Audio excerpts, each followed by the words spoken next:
Aa dur, PC Gaming Show varmış.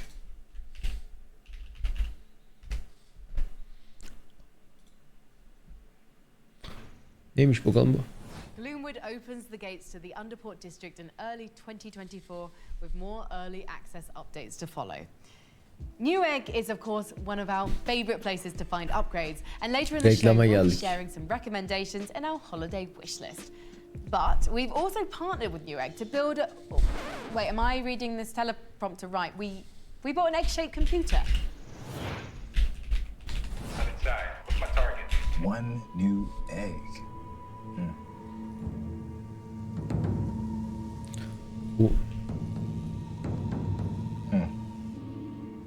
Ya kapan. Guess this is the egg. Oh. See, you found my egg. What the hell is it?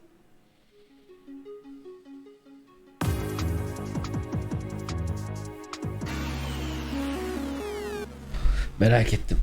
Yanda açayım. Head to pcgamer.com/egg to watch egg. the full video. The next game on the most wanted would probably rank higher if we knew a single thing about it. I mean, it's a decade after the release of Grand Theft Auto 5, and GTA Online is still clearing $500 million every year. How the hell do you follow that? And how scared should we be of the answer? Let's hear from our voting panel on how GTA 6 earned this position in our countdown. Peki alır mı ya Anadolu çocuğu bunu? Bu PC'yi. Number 13, Grand Theft Auto 6. Yo, what's up guys? My name is S-Fand and I just wanted to share with you guys how incredibly excited I am for Grand Theft Auto 6. My personal pick for the PC gaming show Most Wanted has to be Grand Theft Auto 6 because at this point it has been about 10 years. 10 years since Grand Theft Auto 5. Storylines are always absolutely fantastic. It's one of the greatest video game franchises of all time.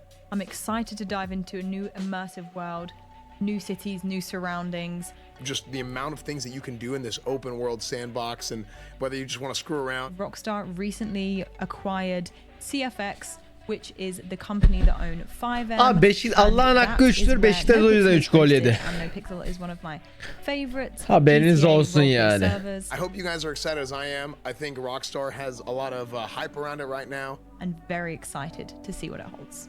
I hope you guys enjoy it when the game comes out. Aa dur. Tamam, benim takım Müslüman takım. Geldi, benim oyun geldi.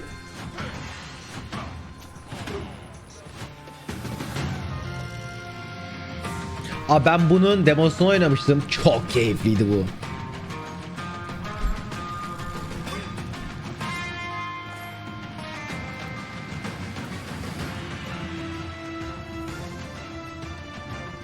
Yarın bunu oyun. Yarın Fortnite kaçta?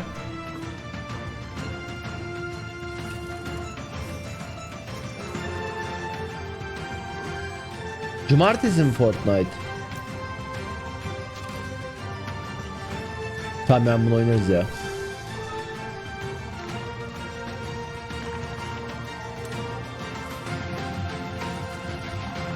Frostpunk 2'den gameplay trailer'ı göstermişler bu arada.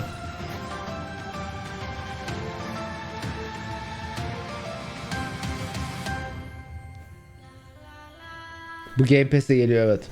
Day One. Hem PC hem şeye.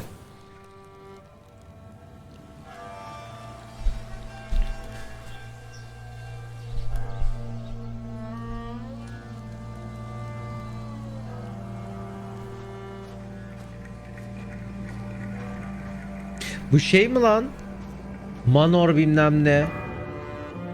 Yok, neydi o? Manor Lord. O mu lan acaba?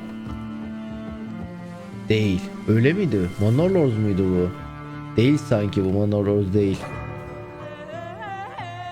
Onda böyle kendin elle yapman yoktu. First person bakabiliyordun onda ama survival elementleri yoktu. Bu başka bir şey.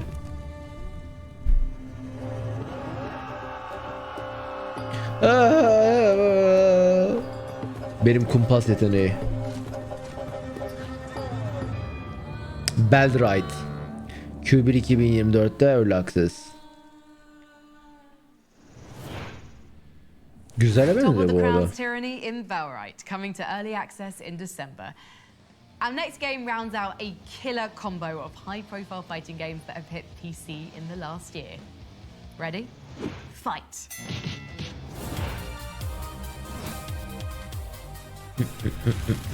Number 12, Tekken 8. Abi ben geçen Tekken'le ilgili birkaç yazı okuyordum. Abi It's been more than 6 years Tekken'deki since bu Tekken hani last King entered abim the var ya, Videoyun PC, aslan olan, and we're kral more than olan ready hani. for a rematch. With revised fighting Şu andaki mechanics King, going all in on aggression, oyunun and 30 ilk versiyondaki characters King to try değilmiş. before you settle on the guy with the leopard head. Oyunun ilk versiyondaki Tekken 8 King weighs in öldürülmüş. right in the middle Onun of bir our tane most wanted list. arkadaşı varmış. Onun oğlu asıl King'miş şu anda. We're moving forward in our rankings with a sequel to a Metroidvania favorite. We're talking, of course, about Hollow Knight. Evet, Armored Silksong. King'in Oh, hey, Frankie. oğlu mu? Eğitim veren çocuğu mu ne? Eğitim aldığı çocuğu King'miş şu anda. Biraz akıllar karışık orada. Ben böyle ne oluyor amına koyayım falan dedim de. You video called a World War II bunker? I did. My powers are great, and so is my excitement for Hollow Knight Silksong. Lan. Ulan trailer'ı yayınlayacaklar sandım ya Hollow Knight'ın. Hollow Knight Silksong.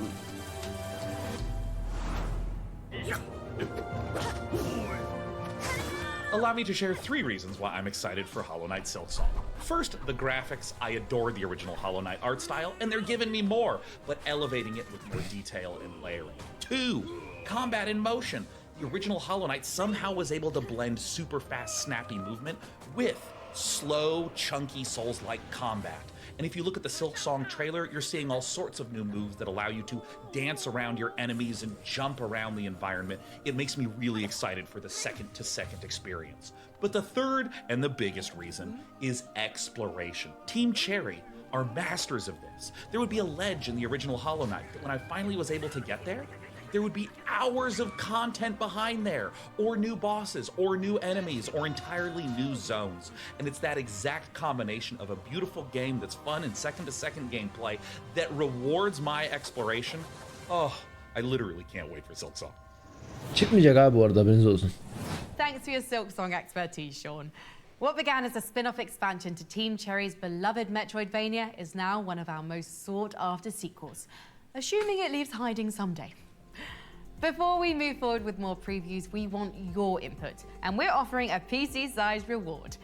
Follow the QR code on screen and complete our PC Gaming Show viewer survey, and you could win a custom-built AC Mirage gaming PC powered by an Intel Core Baskı biraz kötü olmuş 900K CPU. ama yani. And now, a world. Flex çok abone ettiği için John McTavish çok 18. yaşın canımsın. En iyi haberimsin. Monumental. A male and a female were last seen heading to the forest 2 days ago. A teen has not been seen since September 24th. We had a chance to speak with the mother. It's been 3 years since he's been missing. There are a lot of rumors about the lake. Do you personally believe that there's something sinister hiding in there? No, of course not. People love Elden Sleep galiba bu. They're just stories. Just stories. Just stories. Just stories. Just stories.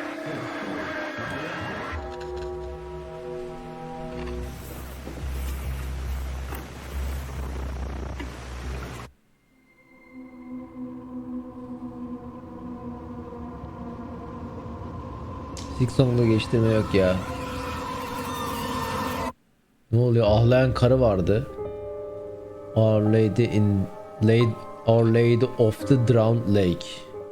Sanki kötü bir oyuna benziyor ama hadi bakalım, belli de olmaz. Squad mı lan bu? Veya Arma mı? Ya da farklı bir şey mi? Farklı bir şey bu direkt. Madfinger Games'te tanımadığım bir şey.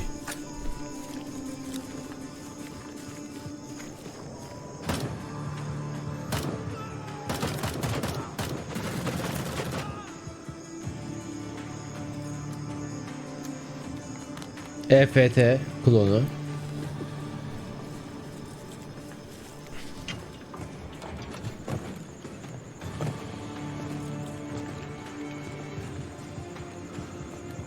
Bilmiyorum ya Ozan. Healer bile oynayabilirim isterseniz. Aslında ben bir kere tank oynamadım. Hiç tank oynamadım şu ana kadar. Gameplay kötü gözükmüyordu bu arada. Grey Zone, Warfare. Yani bir şey isteyeyim de emin olamadım.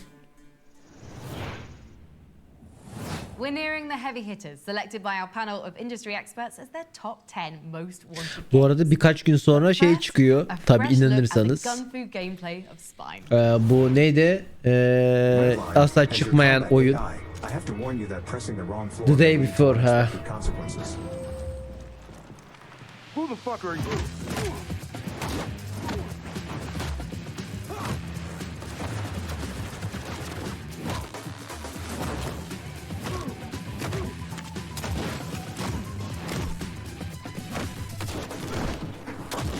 Bu güzel gözüküyor. Ustam bu büyük ihtimalle knockoff Chinese FPS game olacak ama oynamaya başladığımızda.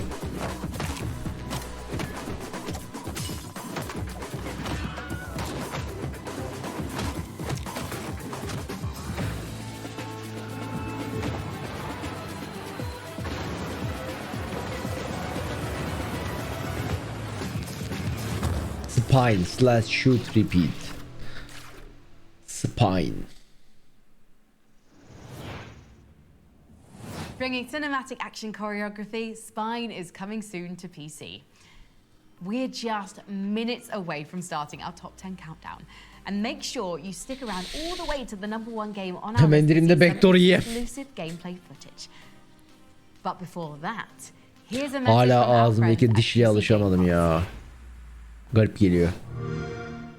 Geldi ya. Kral geldi ya. Game Pass ya. Oley be.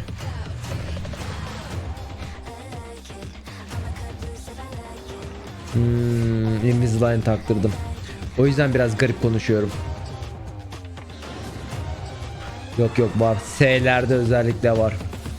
Pel teknik tamamen yok. Ya, alıştım konuşarak da. Yine de garip hissettiriyor. Bu arada bugün bilmiyorsanız Game Pass'e Remnant 1 ve Remnant 2 geldi. Remnant 2 co-op oynanabiliyor. Wielding 30 years of sharpened shooter design, the studio is busy carving a new extraction shooter. Ya söyleyince fark edebiliyorsunuz biraz fel tekniği de tabii ki de o derecede şey değil yani. Ultra düzeyde şey değil yani. Ne için takmıştım? Ya dişlerin alt işte 20'liklerin ittirdiği bir diş var. Bir de genel olarak düzelsin diye.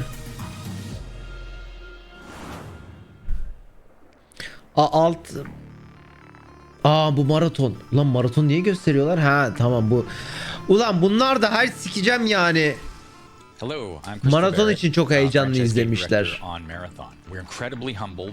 Maraton da 2025'e ertelendi bu arada. İrmikler diş ittirmez. Valla abi doktorum 20'liğin yan çıktı o yüzden ittiriyor diyor. Benimkisi yani gömülü çünkü.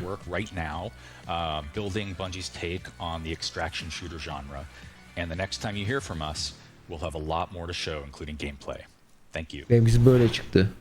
Yani ben I genuinely cannot wait for that one. Right, let's keep things moving with a couple more trailers. Abi biz okulda çene darlığında oluyor diye öğretiyorlar. Yani fikrim yok. Yok 20'liği çekmeyecekler çünkü o içeri gömülü olan bir derdi yok. Siktir fikir çok güzel.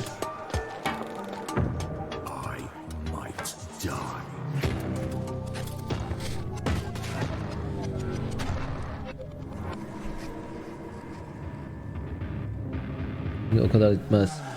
Ya zaten oğlum benim dişim tamamen dikine değil. Sadece hafif yan duruyor. Tam mükemmel durmuyor.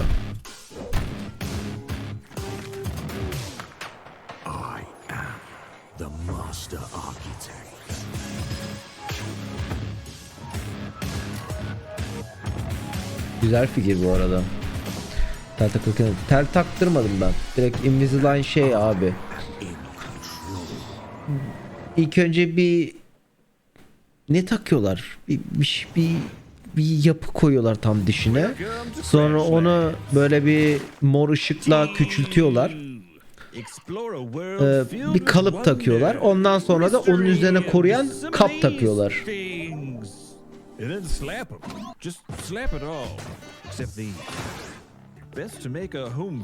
Mide bulandırdı mı? Yok daha hiçbir şey bulandırmadı. 10 dakikada gir çık yaptım.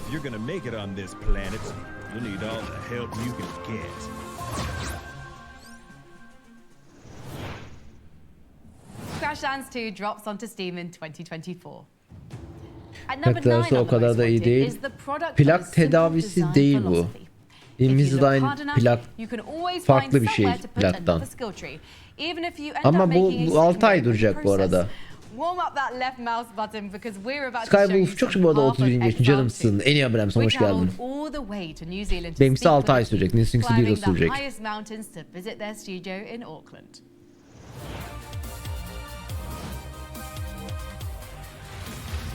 Number 9, Path of Exile 2. Ben takmış bir sıradan ağzında hissetmiyorsun bile. Evet evet. Evet. Yok tedavilik değil benimkisi. Aynen abi. It seems the old ways still hold some power. Yani benimkisi de şey değil.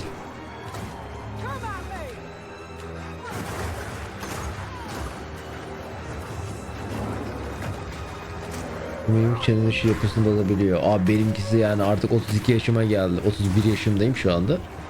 Yani dişçi yıllardır gerek yok hala çektirmemize diyor. Yani 20'liği geçeli çok oldu. Bak 31 deyince bir gülme geldi. Kusura bakmayın. Lan bura gerçek miymiş? Ulan burayı o kadar çok gördüm ki o starter zone'u. Adamlara bak gerçek yeri kopyalamışlar.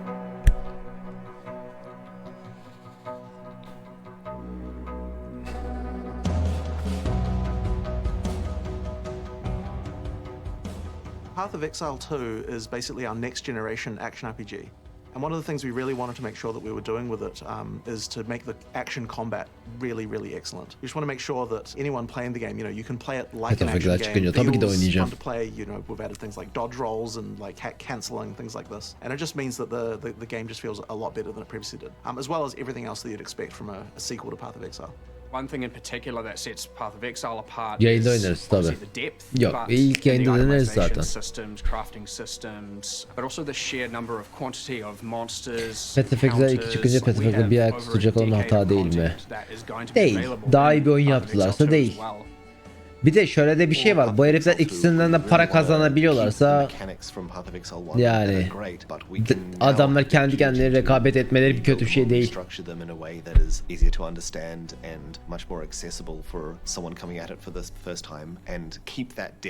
There, either hidden away or much more natural to understand. I think there's a big difference between depth and complexity. Path of Exile 2 in some ways is less complicated than Path of Exile 1 because we've simplified the sort of technical complexity around doing things like the way you socket skills and things like that to make it easier Doğru to yapmışlar. understand. Yani bence Path of Exile 1 olması gerekenden fazla komplike.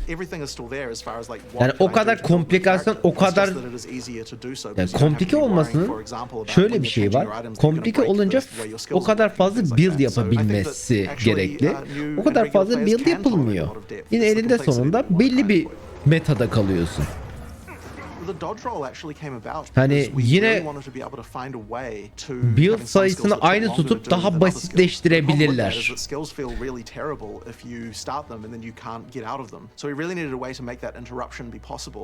Ha ama mesela casual'lar içinde haline getirsin istemem mesela. Hani ultra casual'da olmasın.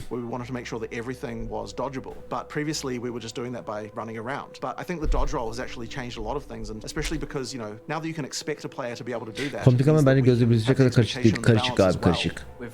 Bunu güzel anlatamıyor. Yani UI olarak da UX olarak da Path of Exile kullanıcıya bilgi aktaramıyor abi.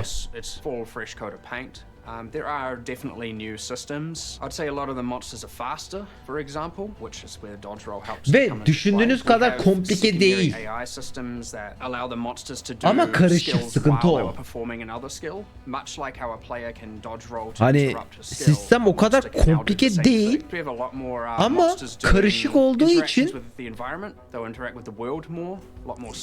yoruyor milleti. Aynen, depth'i çok değil ama kompleks. O da yoruyor yani. There's a lot of design changes that have had to go on to take into account the way that the new skill system works. So with something like the Mercenary now, we're developing how crossbows should work. We kind of really looked at that and Daha thought, fazla sen tam doğmamışsın içine. Abi işte bak diyorum ya, daha fazlası var ama bu sadece bütün kitlenin %1'i için varsa yani min-max'ı maksimumda derecede yapabiliyorsun Path of Exile'de. Evet, katılıyorum bu arada buna. Ama bunu yapan ve build'ı, o build'lar hani kendi böyle min-max build'ını yapan kişi sayısı 100 kişi. Oynayan 1 milyon kişi var. Ve oynayan birçok kişi birçok internette bulunan build'ları okuyor.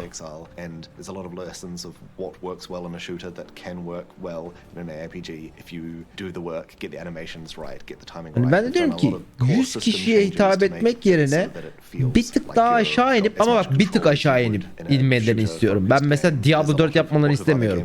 Çünkü ben de Path of Exile'i güzel yapan şeylerden birisi de o kompleksite. Hani o STR'nin bilmem ne intin verilmesi, o minik detaylar. Yani o minik detayları da bıraksınlar ama daha iyi anlatabilsinler bunu kullanıcıya.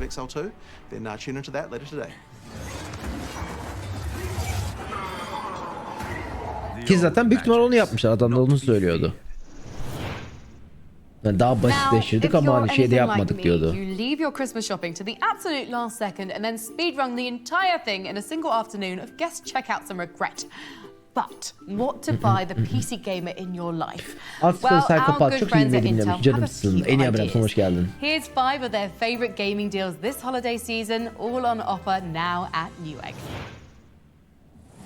The Acer Predator Helios gaming laptop. Inside is an i7 13700HX CPU, an RTX 4070, 16GB of DDR5 memory, and 1 TB of storage. We've been big fans of Acer's Helios machines for ages, and the new 16-inch Predator has fast become one of our favorite gaming laptops. It's the perfect combination of processor, graphics card, big 240Hz screen, and price.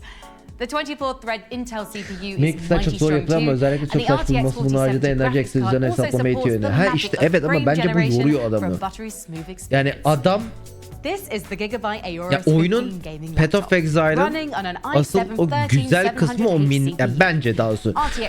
Bence herhangi bir şey oyununun, reklamı kapatıyorum. Bence bütün hani bu Diablo gibi ARPG oyunların güzel tarafı min-max noktası.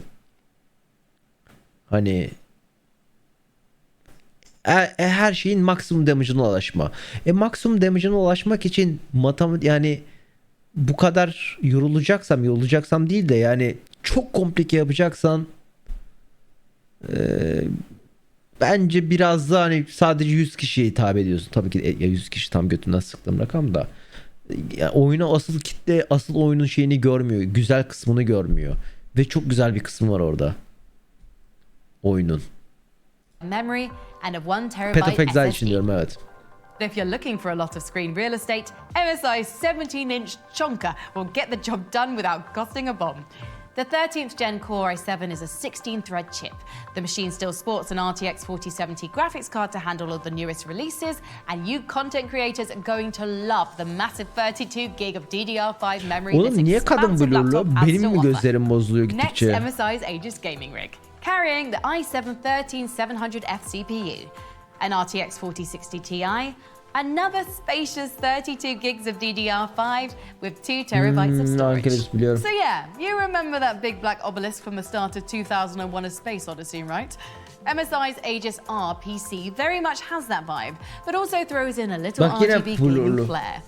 Inside this monolith, you'll find a beefy 24-thread Intel CPU and way more memory and storage than you'd usually find in a PC at this Mass Effect price. için basit İngilizce yeter mi? Abi hiç bilmene gerek yok. Zaten build'ları internetten bakacaksın. An i7-12700K CPU and the Arc A770 Crackle çok 32 yaş canımsın. En iyi haberim hoş But geldin. there ain't much that can top the feeling of building a gaming machine with your own two hands. And these Intel Silicon bundles will allow you to do that at a bargain price. King of Discovery oynayacağız bu pairing akşam. a 12 Gen Yayında i7 with an oynayacağız AS da. ROG Arc 770 is a real smart money play. Because these older Beşiktaş'ın beş CPUs yedi. share Ya a bir 9 ton of olsa da DNA with the latest rahatlasak. 14th gen chips. And this graphics card has only got faster since O launch. Folex çok şumalı sen Tint'e abone ettiğin Damn, için. those are some powerful computers. Let's hope Santa thinks we'd all be nice this year. Or at least he hasn't heard any of the things you've said in Solo Q. Kaçıncı dakika şu anda? Okay, our next game is a fun one. A blisteringly fast racer and a 1999 throwback you 78 didn't know daha you yeriz needed. yani. Racing into early access soon. This is Deathgrip. Deathgrip neydi lan? Biz görmüş müydük Deathgrip'i ya? 71. Oo daha 2 tane daha yeriz. Ha şeymiş bu. Neydi lan o oyunun ismi? Ridge Racer. Yok Ridge Racer değil. PlayStation Exclusive'iydi bu. Böyle buna benzer. Wipeout.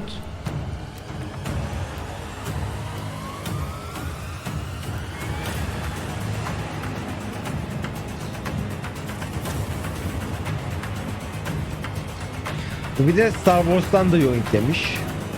Hele şu çöl map'i direkt Star Wars, Tatooine yani. Ben oynarım bunu. Ben yani pod racing çok güzel bir şey bence.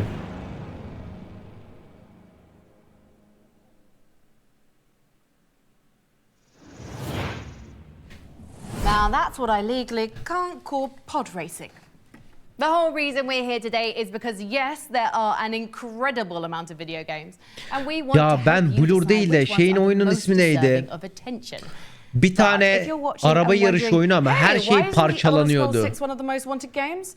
Neydi lan o oyunun ismi? Our voting process for the most wanted list prioritizes Flatout değil, hayır. Yine şehirde yarışıyordun.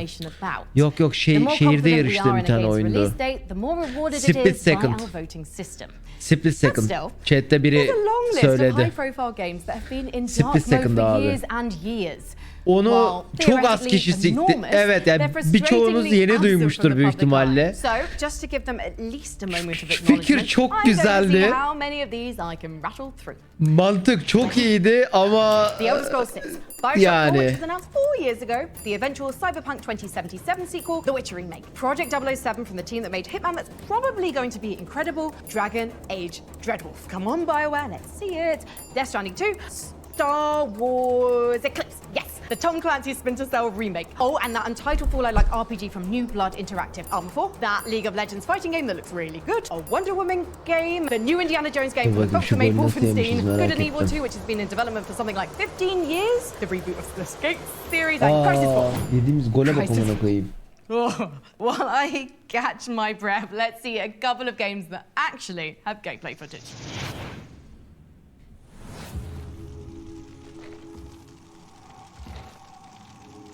Bu ne? Kepler. Our world is in chaos. The gods and their armies of the dead seek to rule over everything we call home. I'll be damned if I let that happen. My name is Nur Vanek.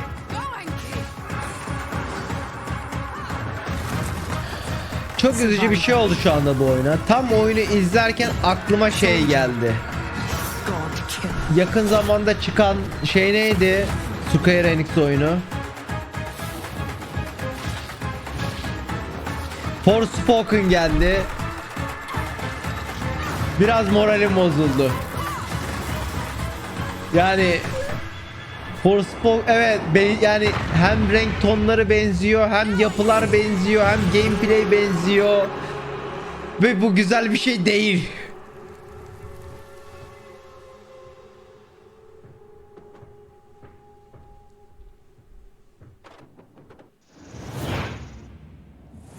Time for a word from our good friends Aa, at Mad Mushroom. Mad Mushroom is a publishing company that is going to be a little different from other publishing companies. Mad Mushroom gives us the opportunity to enter the games industry while at the same time elevating and amplifying the message. Sonra da My Guilty'dir ya. Kral eski dün Shame of Folk yapıyordu. With influencers to figure out how to make your game as enjoyable as possible, not just to play, but also from a content viewing perspective. If you're a developer and you're interested in us publishing your game, you can go to madmushroom.gg. Check it out. We're very passionate. Dün değildi. Dün Hide and Seek vardı. Bir de Soda Excuse'nin Shame of Volk'u vardı. Raid'e daha bir iki gün sonra yapacaklar. In a city that never sleeps, innovators like Kieran Short and the All Street New York City Collective remind us that with the right tools, like the Alienware laptop, the boundaries of art and technology can be pushed beyond our imagination. That's where Alienware's top-of-the-line computers come in. Introducing our real-life XP boost, the Alienware Power Boost benefit. Scan our QR code or visit the site below to see how Alienware is undeniably stepping up the game. Yine çok ucuz oğlum. Bakar mısın yani 1,5 lan. Yani hala çok ucuz oğlum. In Islands of Insight, you awaken on a floating island as a seeker. Your goal is to explore a serene fantasy realm of ancient wonders and natural beauty. Solve its mysterious puzzles and unveil the secrets of the islands. We designed the world to be brimming with thousands dediğim oyun buydu. MMO puzzle oyunu bu. Onu da size bir ara anlatmıştım ya. Bu MMO puzzle oyunu. MMORPG. MMORPG değil, MMO puzzle işte. Designed by some of the best minds in puzzle design, our puzzles vary in difficulty and are thoughtfully crafted to be relaxing, challenging, and satisfying to solve for newcomers and seasoned puzzle fans. There is no linear path in Islands of Insight. You choose where to go, which puzzles to Bu benim solve, çok ilgimi çekti bu arada. İnşallah Steam Deck'te çalışır. Tam Steam Deck'te koyun benim için. You can solve puzzle quests to unlock new areas in the campaign, or explore the main island, an expansive open world where most Ben oynarım ya. Ben puzzle oyunlarını çok seviyorum. Witness benim en çok sevdiğim oyunlardan birisidir. Or glide above them. Our shared world allows for seamless interactions and collaboration between players. You can interact with others for a bit of guidance. Acaba şey yapabiliyor muyum ya? Mesela Voltros'la beraber oynadık. Voltros puzzle'ı çözemedi. Ben parmak gösterebilir, emote atabiliyor muyum mesela? In today's fast-paced world, we hope Islands of Insight delivers a sublime escape for players looking to unwind. Böyle Pepe laf yapabiliyor muyum? Play our demo today on our Steam page. Aa, demo varmış. Steam page dedi. İnsin. Behavior çıkartıyormuş bir de. Dur indireyim bir dakika. Steam'deki getireyim. In 1999, Homeworld brought RTS Space Combat fully into 3 dimensions. Now, 20 years after Homeworld 2, it's a very different world for real-time strategy, and an excellent time for a comeback. From Blackbird Interactive, this is Homeworld 3.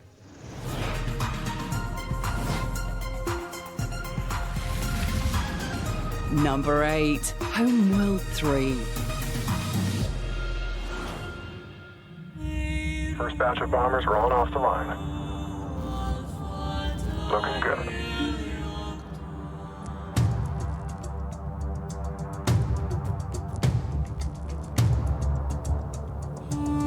Homeworld 3 is a 3D strategy game set in space. It's incredibly cinematically compelling. When we were first starting up on Homeworld 3, we were thinking, what are some of the coolest spectacles you can think of in the universe that you would want to play in or around? In essence, Homeworld 3 was really our original dream of Homeworld 2. The problem was, in the late 90s, early 2000s, the vision for Homeworld 3 was utterly impossible to make. Massive coronal sun ejections, massive battles in asteroid fields. Massive environments with these giant megaliths, you know, like gigantic Death Star-sized things that would create an interesting landscape for the player to move their units through. We had to wait 20 years before we could do that. So anyone who's interested in strategy or strategy-like games, we want to immerse basically anyone who loves science fiction. For us, Homeworld 3 is a love letter to the fans of the franchise that have been with us over the last 20, 22 years. And with Homeworld 3, we want to just continue that amazing feeling that you got from playing Homeworld 1 back in the day and give that to you again. You can play Homeworld 3 at the pace that you want to play. Tactical pause are going to allow you to actually just pause the game 100%. We have a classic controls, which you'll know and love from Homeworld 2, and then we have our modern control scheme. And that one is built around FPS controls that you know and love from the games that you've played before. So MOBA players, RTS players from other games will be able to quickly understand, okay, if I want to go somewhere, I just click on this element here. Cinematic combat is such a huge pillar to the franchise. We want you to be able Bayağı bir acıklı olarak Mau koltuğun altında oyuncak var Mau filan başarılı oldu bu arada, çıkardık oyuncağı. Oyunun ismi neydi? We wanted choke points. We wanted interesting strategic decision making for the player. When engaging in combat, terrain will Island of Insight. Where you can actually take your fighters and frigates through those things, and that will actually remove you from the enemy sensors. You can ambush them. You can actually use a larger ship to take fire for another ship. Tamam buldum. Demo. So Homeworld 3, we focused a lot Download. on what wasn't already available for us within Unreal. We wanted to figure out the more distinct views that the game would have that separate Homeworld from any other game, which is mostly the skybox and the lighting to give that feel of being in space. When you go into a nebula, you understand how much coverage it has, which will affect the concept of fog of war. Biliyorum. Persistent damage on the Biliyorum. ships, and so Yayının sesini şu yüzden kıstım. Homeworld izliyoruz abi. Ne yazık ki şeyler ilgimi çekmiyor Homeworld. Wishlist and pre-order the game. We're super excited to have you. RTS de değil Homeworld ya. 21 GB'miş bu arada oyun, haberiniz olsun.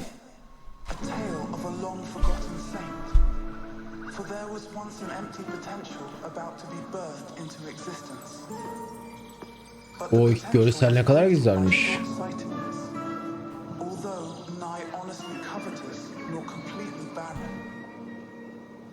Swallowed up everything that was given.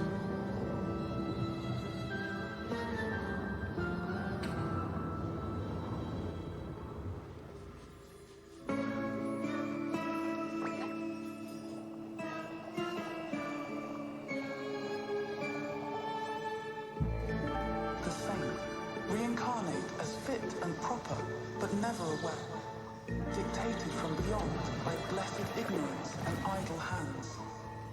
Uji's solidarity, like a utopian humble. Blessed be she. Life is not given, but received. And her word lies there. Soda oynayacağım. Evet, bu akşam. Oğlum bu arada bizim chatten bayağı Soda oynayacak var. Hangi serverda oynayacaksınız? Birinizin klanı falan olan var mı? Biz de gelelim.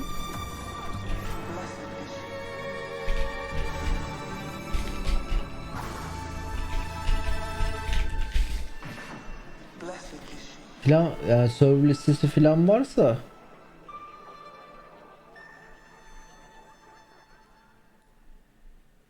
ismi varsa veya ben kurmam. Sod Season of Discovery WoW'un yeni şeyi. Or maybe the Bir hundreds şey of gizliyor cozy life Blizzard. sims it inspired. Niye? Whilst its imitators are busy trying to rebottle the farm life lightning, Stardew's solo dev is leaving the barnyard behind. From two editors at PC Gamer, Lauren Morton and Molly Taylor, let's hear more about this highly anticipated follow-up.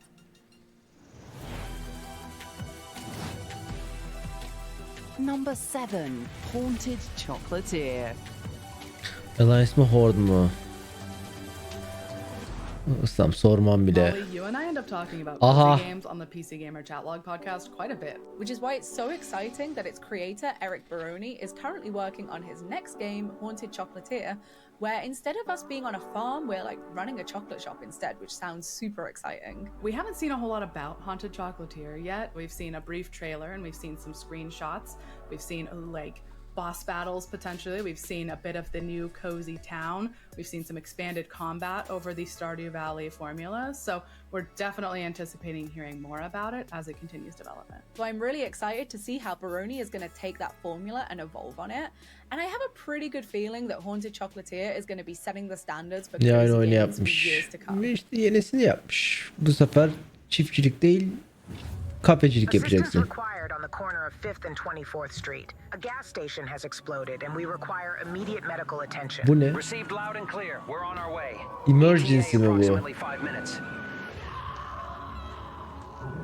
Kesin emergency bu. Bu benim önüme çok çıkıyor Twitter'da.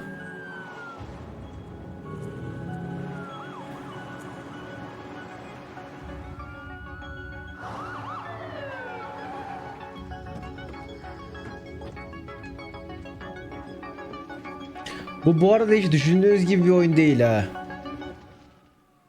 Ambulance Life a Paramedic Simulator. Patlar.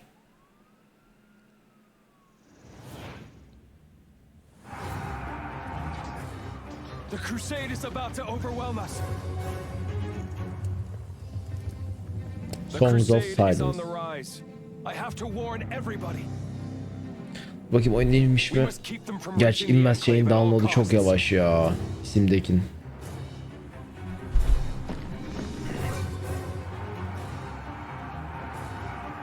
Lorelai, it's been an honor fighting by your side. Steam'deki download neye yavaş? Wi-Fi altısı yok. We'll make it out of here.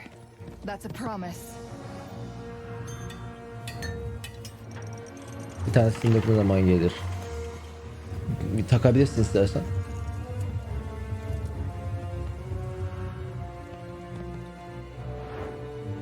Yavaşta en az 250 megabit. Ha tabii canım, yavaş dediğim de yani aynen şu anda kaçta 46 ile indiriyor da yani benim 100'üm var. Yani 100 megabayt saniyede indirebilmeli.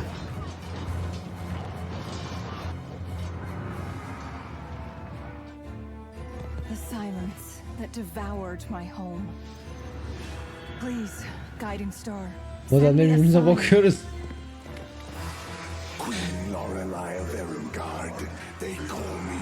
Bakıyoruz. M2 herhangi bir asistin kafi olur. Simetrik alıyorum ben tabi. Tam bir derdin sikeyim anı. Abi yani şu anda bu sadece Türkiye'de bende olan bir internet değil. Herkes de var, İstanbul'da herkes de yok. Yani İstanbul'da var yani 1 gigabit. Sizin gibi anlaşmadan yanınca Türknet'e özel hat mı çekiyor? Yo, benim bu evde dümdüz yani Nişantaşı'nda olan internet var. Özel bir hat değil bu bendeki. Firstborn, starborn, even constructs, deep down, we are all as one. Bir önceki evimde özeldi. Kedilerin çapakla silinebilir mi? Silinir ya. Yerinde kutu yok mu? Burada yok. Burada normal bizim apartmanda vardı zaten ben girerken.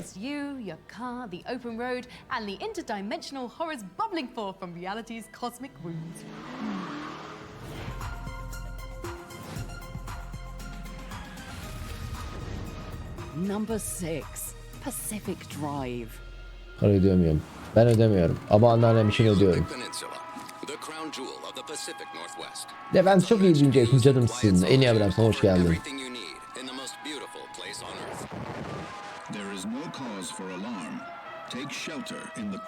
Anneannem sponsor olsunlar. Ya söylesem büyük ihtimalle anneannemin internetinde bedava yaparlar ama yani ne alaka. Bu oyun çok güzele benziyor, evet.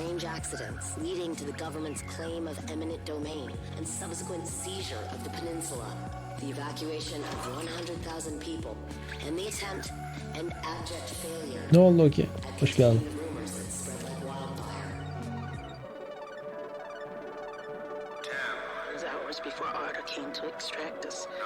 Some zone secrets are best left secret. 8, 7. I don't even look up at the sky anymore. 6. Ya zaten bir tane bu. Ya bu bayağı gidecek bir oyun. Yani çok tabii 20 saat falan gitmez herhalde. Artık ona gerek yok ya Mortatello.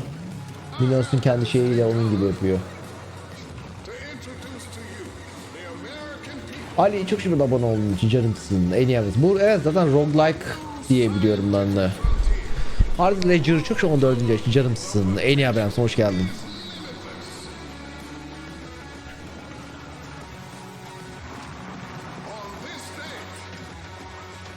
Ha evet. Orta yok. Bir trumpet.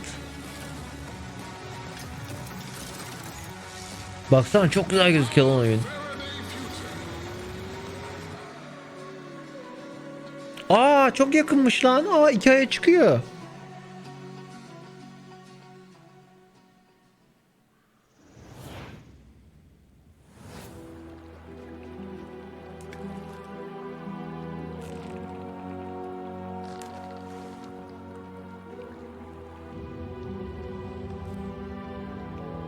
Bunu o yayında oynarız az öncekine.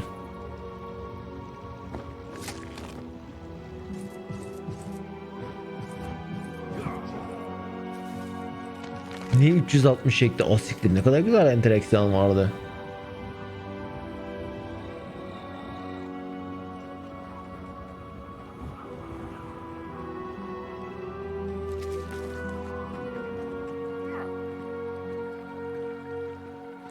Oyunun grafik dizaynı nedense çok sikko gözüküyor ama gösterdikleri mekanikler çok güzel.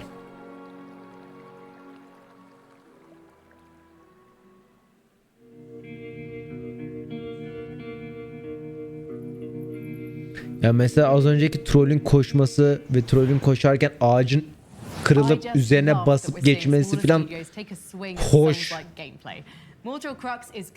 Ama görsel olarak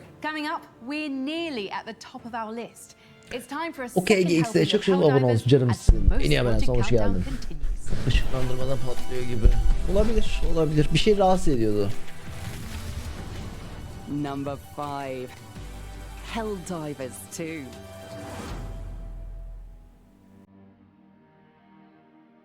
If there's one thing we value, it's interstellar combat with giant acid-belching insects, or as the fine soldiers of Super Earth call it, democracy.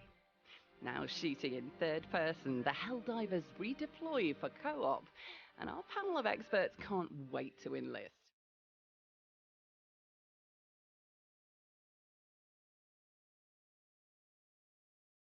Krallarla demokrasi bulma keyfi bu ya. Petrol varmış. Selamünaleyküm. On PC for some co-op starship trooping on February 8, 2024.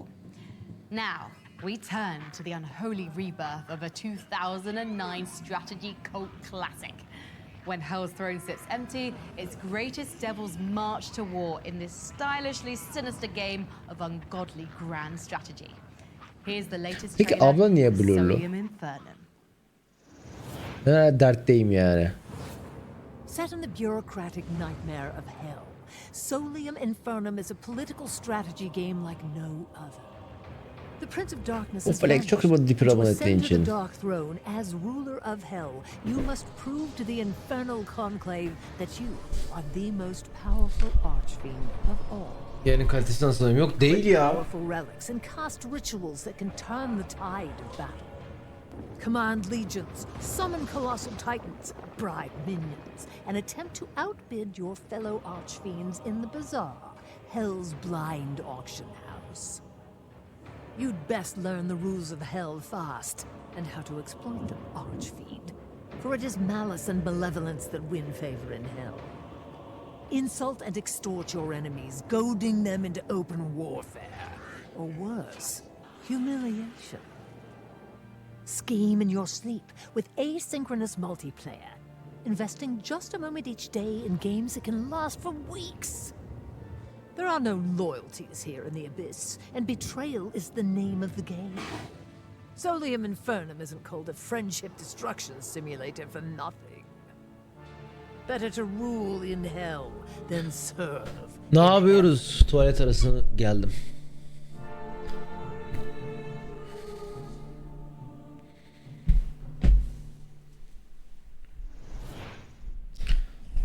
History is defined by moments GTA 6 when mı its açıklandı bridges ya? can both Tüh. collide. In January, the world will stand witness as Yakuza's very best boys unite for an ocean-spanning RPG adventure And probably like some mahjong? Like a dragon earned high marks from our voting crew. Let's see what... Rockstar GTA 6 trailer'ını kanıttan başlatır mı? Abi ben GTA trailer'ının ya ben TGA'da çıkacağını duydum. Bana böyle söylendi. TGA'da çıkmazsa dediğiniz gibi random droplanırsa hiç countdown falan olmaz. Çarşamba günü beklenmedik bir saatte 16:42 geçe pat diye koyarlar, siktir lan çekerler. I'm sending you to Hawaii. There's someone there who wants to meet you. It's your mother, Akane-san. What the hell's going on? Freeze. Cure you, son? High time you met the head of the Barracudas. Bu Game Pass'e geliyor muydu? Barracudas are after me. Akane-san, they're after her too, you know. You seen this? This is someone else. Yanja. You trying to tell me there are Yakuza in Hawaii? The head of Kazuma Kiryu. What better trophy than the head of a dragon? I really, really need your help, like, right now. I'd take a bullet for a bud any day. Take cover! Yaku'nun hikayesi çok garip ya. But you can't turn back the clock. All you get is the precious time you're given. You ready for this? Sonradan Japonca göstermiyorlar ki. Oğlum çünkü yani izleyenlerin hepsi yabancı, İngilizce biliyor. Japonca oynamak istersen zaten oyun çıktığında oynayabiliyorsun. Follow the QR code on screen now and complete our viewership survey. Once you're done, you'll be in the running to win a custom AC Mirage PC created by the talented guys at Blue Horse Studios and boasting a Core i9-14900K CPU from the show's presenting sponsor, Intel. Hell yeah, free computers. We're just a few games away from the #1 game in our countdown and from showing you some exclusive gameplay footage I think you're going to like. But first, here's another game from our wishlist, Crown Wars: The Black Prince. Full bulur ya. O flex çok iyi bu arada abonelik için. Nakon kimdi ya? Tanımıyorum. War, your great passion. How appropriate, for it makes you blind to our ascension. We were here well before your kings, before your religions. We will be here after your empires. Şivari değildir. We are power beyond imagination. We are blood, death, multitude. We are the terror that whispers in the dark. Mortal 2 olsa oy. Bence Mortal DLC de olabilir. Gerçi Şivari DLC de olabilir. Hiç alakasız bir şey çıktı. Turn based strateji çıktı. Hadi bakalım. Plot twist.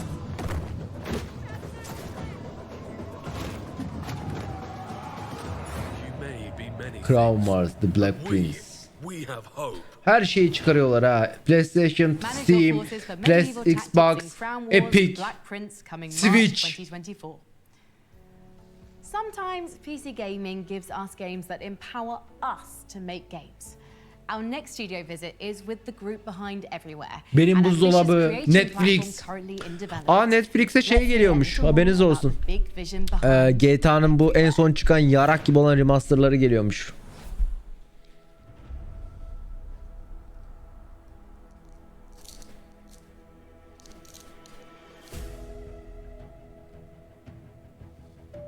Mobil mi? Evet, mobil.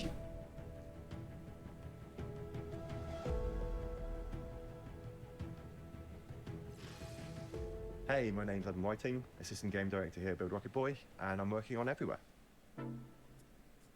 Ha, bu Everywhere. Bu Roblox gibi olacak. Ama daha iyi grafikli. Exploration and discovery underpinned by really high quality systems that hopefully inspire the next generation of games creators and world builders.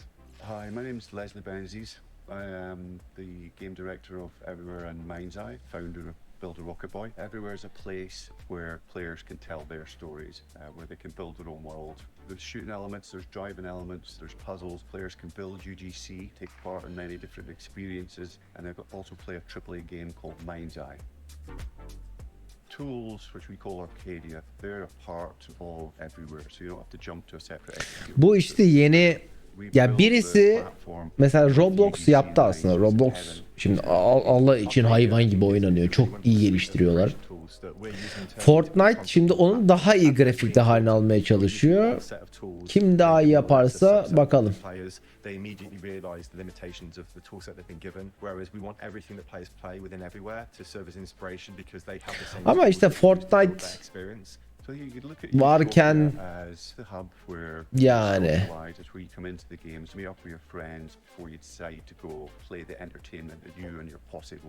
this place that you arrive in within everywhere, and then you can use it as like a launchpad, jump into any other type of experience, go and explore the open world of the biomes surrounding Utopia City. You can jump into the district buildings that curate specific types of content, or you can jump into anything you want. Roblox'un yapmak istediği grafikleri çok iyi. Yok işte Fortnite şu şimdi elinde sonunda Roblox gibi ama daha iyi grafikli bir açlık var. Ama yani Fortnite bence kapatır bunu. Which we call arcs, and they're pieces of UGC content that we build and our players will build, and they're held separately from the main world. They're connected by virtue of the fact they're all part of this one ever-evolving, ever-changing world called Everywhere, and they're all connected, so using the same character and the same data to kind of traverse these different experiences, but they're not causally related or narratively related. You know, we intentionally take a very light touch with the narrative within the game because bu arada harbiden Roblox'taki Call of Duty ne kadar zevkliydi ya. Really know what they're going to do with it, and we really want to earnestly kind of move forward with them and help them build this world with us. If you were kind of able to take part in like a shared reality with other players of all different types who had all different types of backgrounds and experiences and wants and needs, but they're all being fulfilled by the creative potential of one. Arkadan ne iniyor? Şey indiriyorum ya. Aynı ürün olsa da sanki tepkitte farklı. Fortnite'ın değil. The first people moving into this world are going to be able to check out our systems, allow us to do a lot of kind of testing of the back ends, all that kind of stuff. But they're also going to be kind of the intrepid explorers, the first into this brand new horizon. Fortnite Roblox kitlesini de çekmeye çalışıyor. We're keen for everybody to get involved. You know, like I said, this is a game that's been built from the very beginning with. Şey iniyor ya, bu MMO puzzle oyunu iniyor. Gireceğiz Fake Frost. Yayında değil ama. Batu açamıyorum oğlum, adamlar açmıyor. Açtığı zaman açacağım ben de. Time for a new world. Let's build it together. Niye together derken kulağımı üfledim?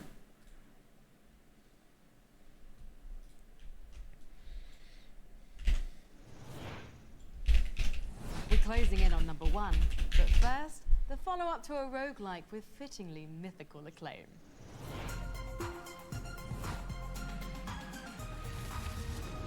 Number 3, Hades 2.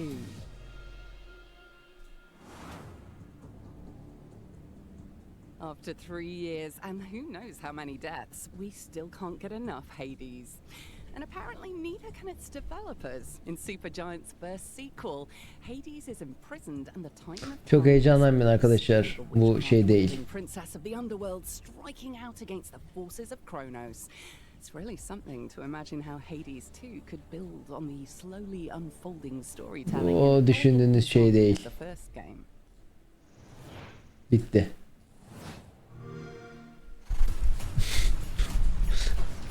Ne kadar da güzel.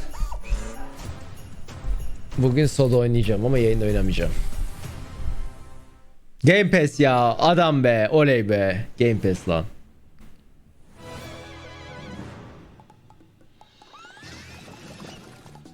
Ozan açar ama büyük ihtimalle yayın ya.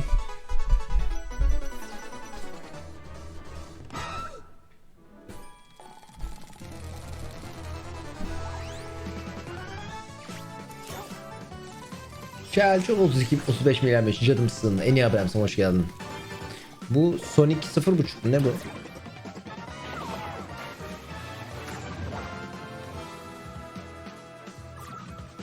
Ben hesapları özel klan açmayayım. Açmayacağım çünkü ya, klanla biz uğraşamıyoruz. Kötü oluyor.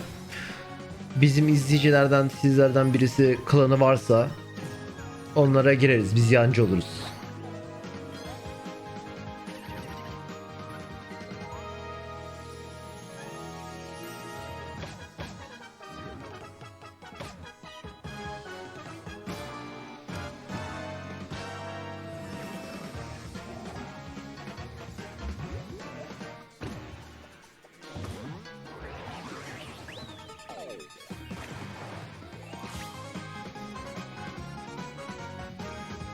Hiç beklediğim gibi oyun çıkmadı. Platformu çıktı. Hadi bakalım. Puzzle Mouse'un ismi Island of Insight. Bartu Tutu. Çok şu bu arada 61. yaşın canım sızında. En iyi abone hoş geldin. Benim beynim uçtu bu videoda. Bu da her şeye çıkıyor. Geç epey çıkmıyor. We don't think of the PC as the birthplace of platformers, but we continue to see outstanding 2D and 3D platformers release each year. Nice.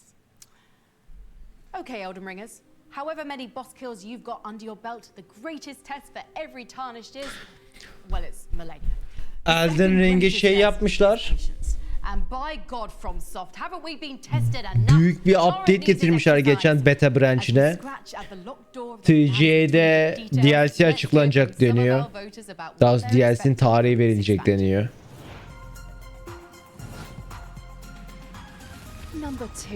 Red Room 61 mi gelmiş canımsın. En iyi haberim hoş geldin. I'm extremely excited about the Elden Ring DLC Shadow of the Erdtree. Personally, I'm hoping that they will introduce a new vast area to explore that gives you that same magical feeling as exploring Limgrave for the first time. Just something new and exciting around every corner. Allah'ım yine muzla bitirecek. In terms of boss fights, I'm hoping there will be bosses that are even harder than the base game. If we go back to previous From Software games, typically we've seen bu ablam dans ederek geçti, beyniyle geçti, muzla geçti. Belki Türkmen çok 29. yaşın canımsın. En iyi ablam hoş geldin. It would be thrilling to see if they could come up with a boss that's even more difficult than Millennia. Story-wise, I think we'll get a greater understanding into Millennia's brother Mikola, which has been very much hinted and talked about in the main game. All in all, they can't release this DLC soon enough. Ona kadar test Cybertruck Delivery Event var, izleyecek miyiz? İzleyebiliriz aslında. Link olması sence iyi mi kötü mü? İyi abi, ben şeye çok okeyim oğlum. Kullanıcıya oyun içi kolaylık sağlamaya veya farklı oyun türü verme şeyine çok okeyim. O grafik şey verecekler, gameplay verecekler lan, ne alaka? Asiktir, bu oyun ölmemiş miydi?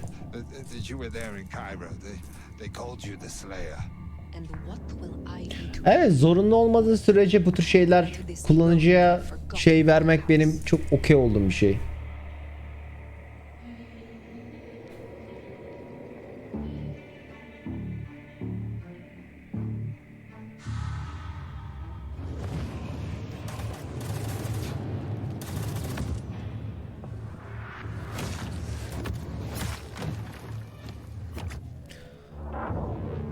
Koşu animasyonu kötü mü? Exactly what he said you'd be. I guess that makes it easier. Makes what easier? What happens next? Bir şey rahatsız etti koşu animasyonunda da ne bilmiyorum. Before we find out which game tops our most wanted list, let's recap the top 25 so far. Still Wakes the Deep, Sword of the Sea, Holston, Persona 3 Reload, Harold Halibut, Star Wars Outlaws, Skate Story, Oy bu neymiş? Avowed, Dragon's Dogma 2, Frostpunk 2, Gloomwood, Grand Theft Auto 6, Tekken 8, Hollow Knight Silksong, Marathon, Path of Exile 2, Ben maratonun güzel olmasını çok istiyorum. Ama maratonundan emin değilim. Chocolatier, Pacific Drive, Helldivers 2, Like a Dragon, Infinite Wealth. Yani 2025'e de ertelendi ya bir de. Elden Ring, Shadow of the Erdtree. We've ranked 24 of our 25 most wanted games, each capturing a different piece of our fascinations. Abi de geçenlerde EFT yayıncılarına maratonu göstermişler. Sızıntı tabii bu da. Herkes bunu oynar mısınız dediğinde yok lan ne oynarım sikim taşağım demiş. Hani O biraz mental git sikti yani açıkçası beklentide. This game received the highest voting total from our panel of critics, developers, and content creators. It's the long-awaited return of a series that found wonder in jammed firearms and crackling Geiger Abi yine de şimdi military shooter olsa da EFT'yi yani EFT kitlesini çekmeye çalışıyor. EFT gibi olması lazım ki maraton oynansın. This is a project that's weathered wartime, including office relocations and most Stalker bu. recently a severe studio fire. Here is our most wanted game. Ne acaba? Stüdyo yanması ne ya? Kimin stüdyosu yandı lan? Ha, Stalker aynen. Stüdyosu mu yandı bir de bu heriflerin? Amına koyayım, bir de stüdyosu mu yandı bu heriflerin? The CEO of Steamworld and the game director of Stalker 2: Heart of Chernobyl. Recording this video feels almost surreal as I accept the award for the most anticipated PC game. Being here proves that several elements much larger than myself aligned for this moment to happen. Firstly, it's about you, our fans. Many years ago, when the journey we had planned Adamın yüzü gözü bitmiş, people stare atıyor gerçekten. enriched it with stories, love and life, ensuring that legacy continues through the years. You've shown us that Stüdyonun olduğu binaya füze geldi yanlış hatırlamıyorsam. O bina yanmamış, füze gelmiş. Şimdi arada fark var şimdi stüdyo yanmasıyla füze gelmesi arasında. I consider this award a symbol of your unbreakable trust. Secondly, it's about the journey itself.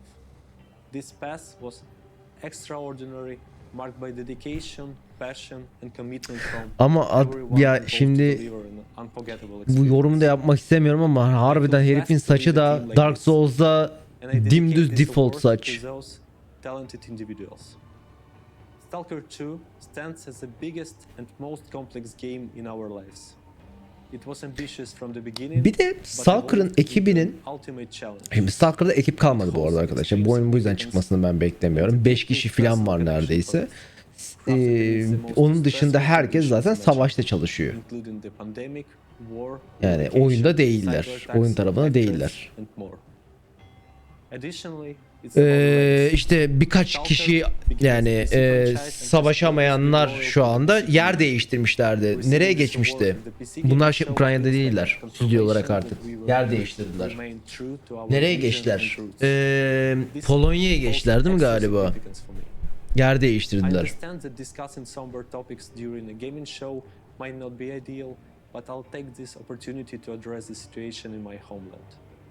The war still goes on in Ukraine. Those currently fighting on the front lines, including GC employees, are real heroes. Not all of them were trained for this, they simply couldn't turn away.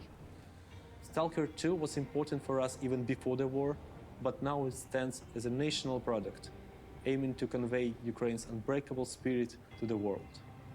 Today, we celebrate our victory here, while simultaneously striving for our homeland's ultimate triumph in the future. I am overwhelmed with the joy to recognize that Stalker 2 entered the final phase Oo, hiç beklenmedik bir açıklama. Bayağı bildiğin bitiriyoruz diyor adam. I assure you it holds far more meaning than I can express in a foreign language. Now I want to show you the story trailer we have prepared for this occasion. Story trailer vermişler.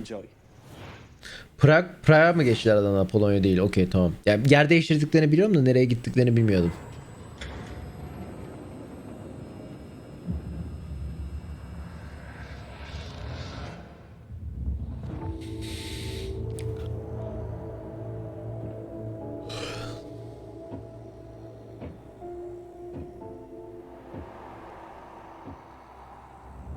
You asked me about my good luck charm. Remember?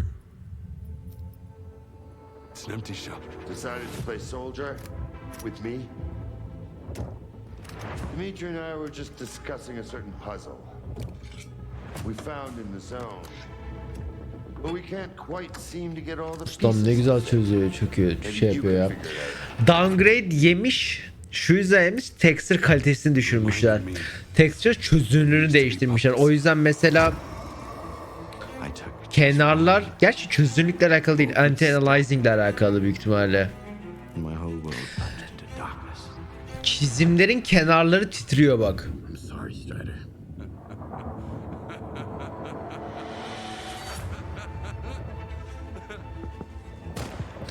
Ama bu trailer'dan ötürü de olabilir yani. Oyun çıktığında belki bir sıkıntı olmayabilir. I felt as if I was awakening from a years-long coma. And through the scope, I saw the body of an unknown soldier fall. We had a simple choice. Sit back and just wait for another super emission. Bu da mesela çok güzel gözüküyor. Bu da mesela çok iyi gözüküyor. Only I didn't choose that path. Unlike you.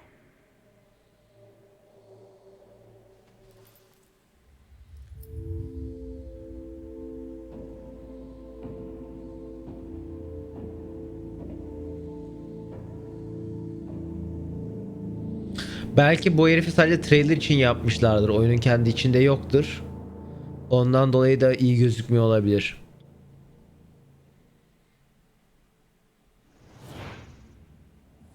Thank you for joining us in counting down the PC gaming show Most Wanted. And thanks as well to our sponsors at Intel for helping us put on this broadcast.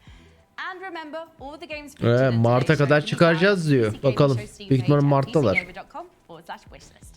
The Most Wanted list will continue in Oğlum bu heriflerin tam tarih vermelerini geçtim. 2024'te çıkarıyor olmaları bile mucize. Açıkçası. Ha çünkü şey oğlum bu herifler yani stüdyo savaşta lan. Hani bundan daha üst tamam abi haklısınız çıkarmayın diyebileceğim bir takım yok galiba.